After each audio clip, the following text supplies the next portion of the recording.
अच्छा, तो आज हम बात करेंगे कॉज़ैलिटी पर।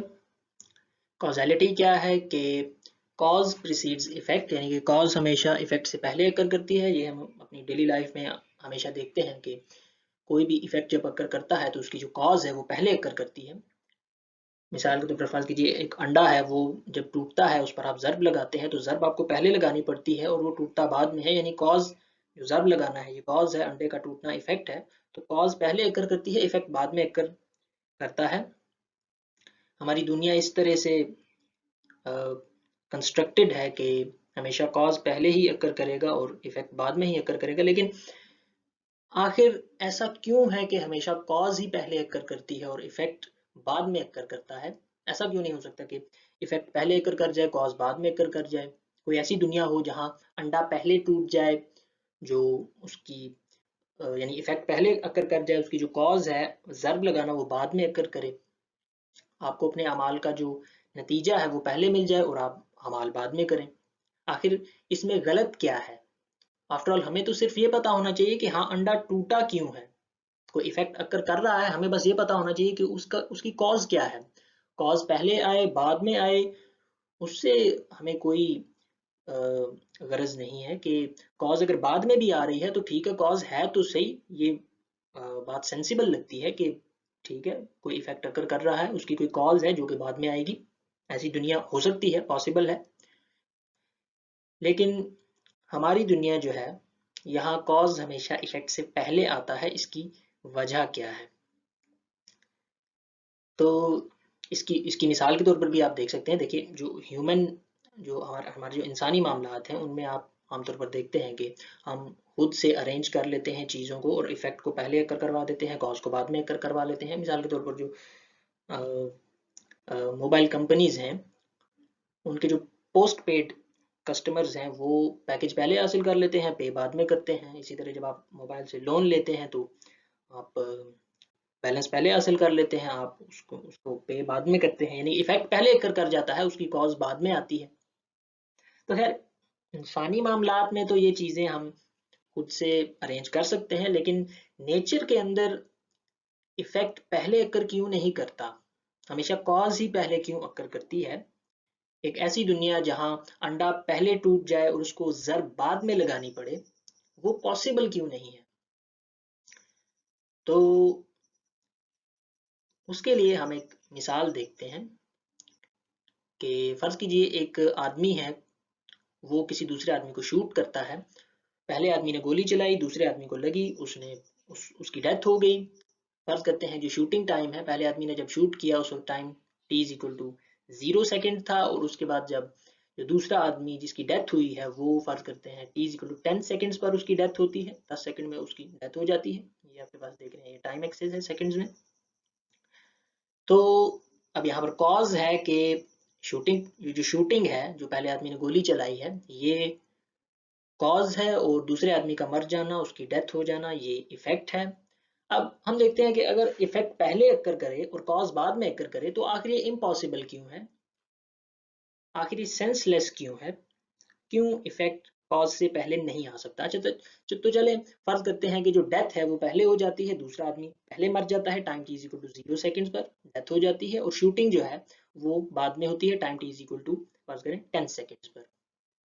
पहला आदमी शूट करेगा, बाद में कॉज बाद में आएगी, और जो इफेक्ट है, जो पहले आदमी की डेथ है, वो पहले t is equal to 0 second पर हो चुकी है।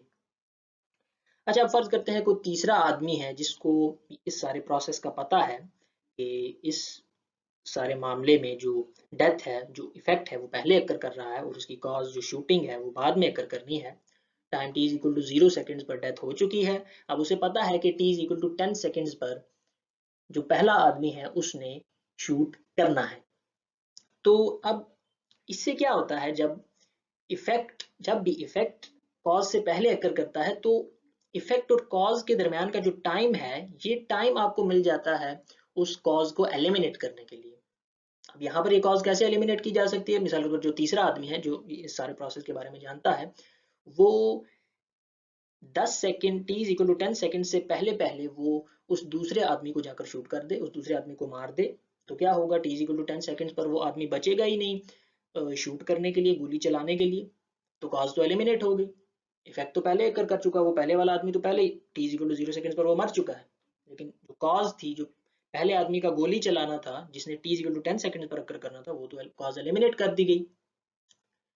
तो जब इफेक्ट कॉज से पहले अकर करता है तो इससे क्या होता है कि कॉज को एलिमिनेट करने का हमें कुछ टाइम मिल जाता है। इफेक्ट के बाद कॉज तक का जो टाइम है, इस टाइम में आप उस कॉज को एलिमिनेट कर सकते हैं।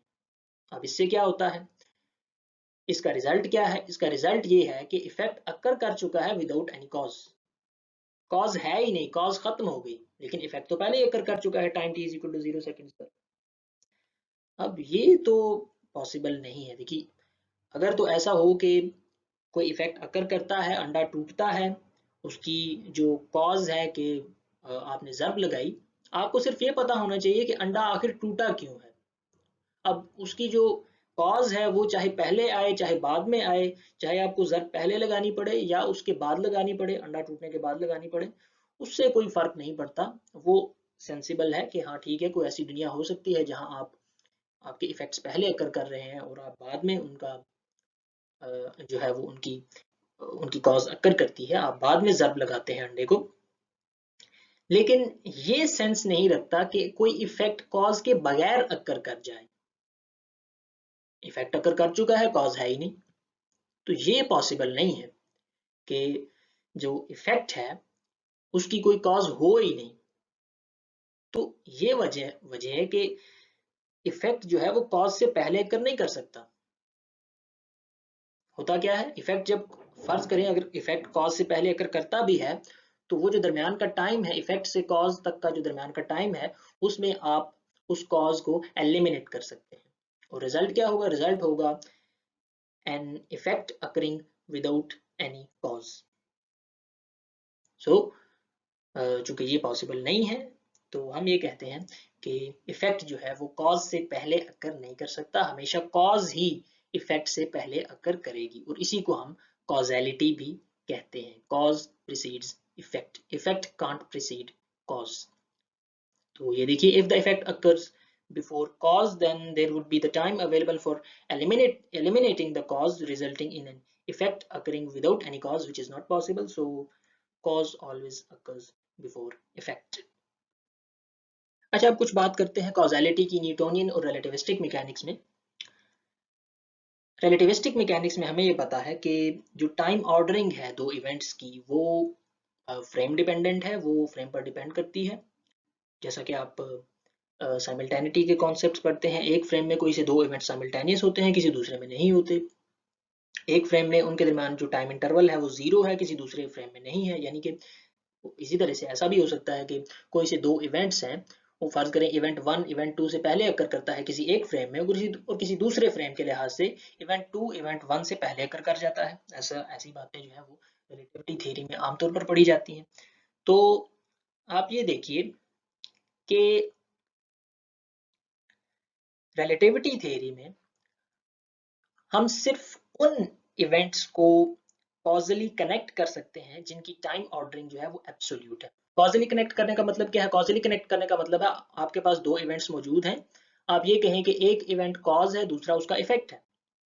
यानी कि एक इवेंट ने दूसरे इवेंट को अफेक्ट किया, इस तरह से एक इवेंट कॉज हो गया, दूसरा इवेंट जो है वो इफेक्ट हो गया।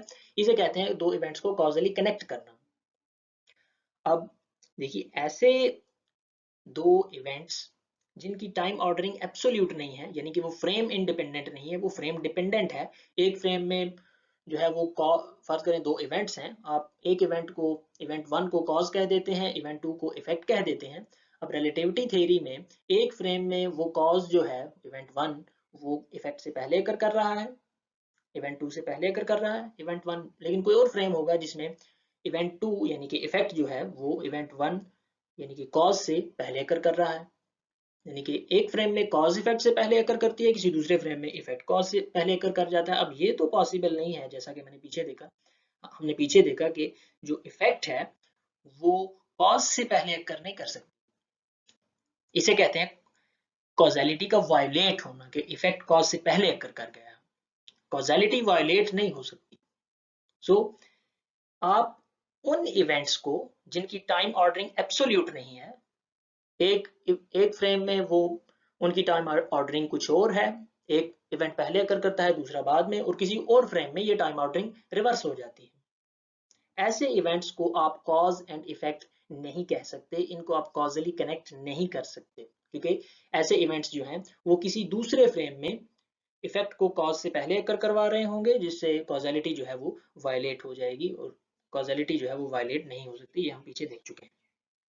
अलबत्ता रिलेटिविटी थ्योरी में कुछ ऐसे इवेंट्स, कुछ खास इवेंट्स मौजूद हैं जिनकी टाइम ऑर्डरिंग एब्सोल्यूट होती है, फ्रेम इंडिपेंडेंट होती है। कुछ ऐसे खास इवेंट्स हैं जो जिनकी टाइम ऑर्डरिंग फ्रेम पर डिपेंड नहीं करती। एक फ्रेम कहेगा हाँ इवेंट 1 इवेंट 2 से पहले अकर कर रहा है, और बाकी जितने फ्रेम्स हैं वो भी यही कहेंगे कि हाँ इवेंट 1 जो है वो इवेंट 2 से पहले ही अकर कर रहा है।